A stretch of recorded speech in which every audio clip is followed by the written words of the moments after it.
Okay, so the end of stage 8 today, which was the longest stage in the race at 207 kilometers.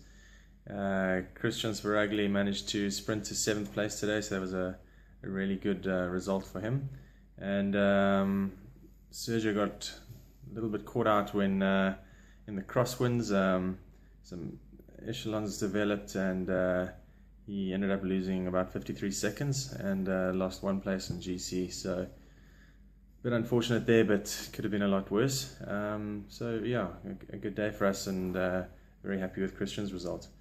I've been pretty busy the last couple of days. Mahawi Kudu's had a really bad crash and took off a lot of skin, and he's got some nasty wounds. He needed a few stitches in his right elbow, and yeah, he's been really sore, but he's the youngest man in the race, but he's one of the bravest, that's for sure. I don't think there are many riders who would get back on their bike after injuries like he sustained. So pretty impressive from the young man, but I thought it might be a good chance to chat about road rash and sort of how to treat it. So, I mean, road rash is very common. Everyone comes off their bike every now and again and gets abrasions, and commonly on the outside of the knee, the outside of the hip, and the elbow, and those are probably the 3 commonest places to have them. And treating them is pretty simple, really.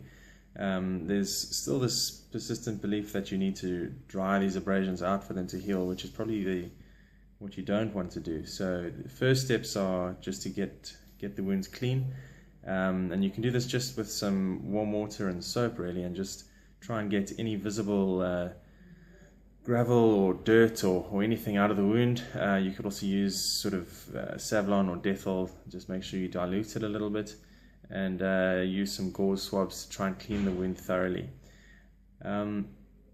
Once you're satisfied that everything's clean, dry the wound off nicely, and then apply a dressing. So the dressing acts to cause a barrier to any dirt or infection gaining entry to the wound, and also it forms a moist wound environment, and the wounds heal far better in a moist environment than they would if they were dried out.